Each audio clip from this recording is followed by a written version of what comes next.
Dans les cours précédents, nous avons vu que la rétine est constituée de cellules photoréceptrices, les cônes et les bâtonnets. Ces cellules photoréceptrices contiennent des pigments, par exemple, à l'intérieur des cônes, les pigments s'appellent des opsines. Lorsque ces pigments sont activés par la lumière, ceci entraîne l'apparition d'un message nerveux au niveau de la rétine. Ce message nerveux est transmis jusqu'au cortex visuel grâce à 4 voies nerveuses qui se croisent au niveau du chiasma optique. Mais comment le message nerveux est-il véhiculé? Pour le savoir, allons voir de plus près à quoi ressemble le nerf optique.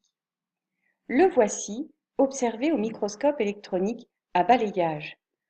Une fois qu'on l'a déchiré et dilacéré, voilà ce que l'on observe à l'intérieur. Des fibres. Les voici au microscope.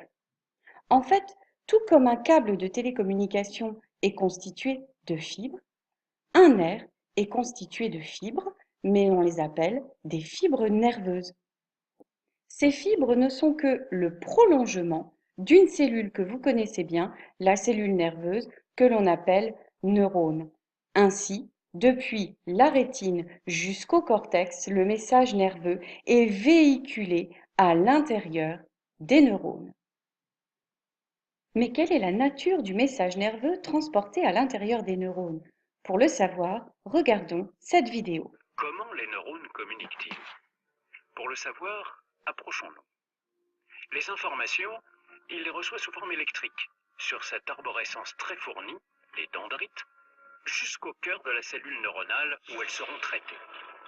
Le neurone déclenche alors un nouveau signal électrique qui va se propager à près de 400 km/h le long d'un câble. À l'intérieur du neurone, le message nerveux correspond donc à un signal électrique. Un problème se pose toutefois. Pour acheminer le message nerveux depuis la rétine jusqu'au cortex, on constate qu'il n'y a non pas un neurone, nous le suivons ici avec la flèche, mais un deuxième qui commence là et qui amène, lui, le message au cortex. Alors comment notre message nerveux passe-t-il d'un neurone à l'autre, sachant que c'est un message électrique? Imaginons que ce neurone soit celui qui provient de la rétine et celui-ci, celui qui va au cortex. On constate que les deux neurones ne se touchent pas. Ils possèdent une zone étroite de communication que l'on appelle synapse. Le neurone qui est en amont de la synapse s'appelle le neurone présynaptique. Celui qui est en aval de la synapse s'appelle le neurone postsynaptique. Observons au microscope une synapse. Nous voyons ici le neurone présynaptique et le neurone postsynaptique. Le message nerveux circule donc dans ce sens. Dans le neurone présynaptique, nous observons des structures qui sont absentes dans le neurone postsynaptique. Ces structures sphériques sont des vésicules. Quel est le rôle de ces vésicules? Pour le savoir, regardons ce qui se passe quand un message nerveux arrive dans le neurone présynaptique. Zoomons sur la synapse. Le message nerveux arrive.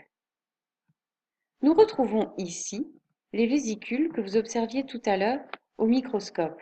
À l'intérieur, nous trouvons des substances chimiques que nous appelons neurotransmetteurs. L'arrivée du message nerveux provoque la libération dans la synapse des neurotransmetteurs. Ceux-ci se fixent de façon spécifique sur des récepteurs présents à la surface de la membrane postsynaptique, comme une clé dans une serrure. Cette fixation entraîne l'apparition d'un message nerveux dans le deuxième neurone. Mais les neurotransmetteurs ne restent pas dans la synapse, ils retournent dans le neurone présynaptique pour être utilisés à nouveau. boum,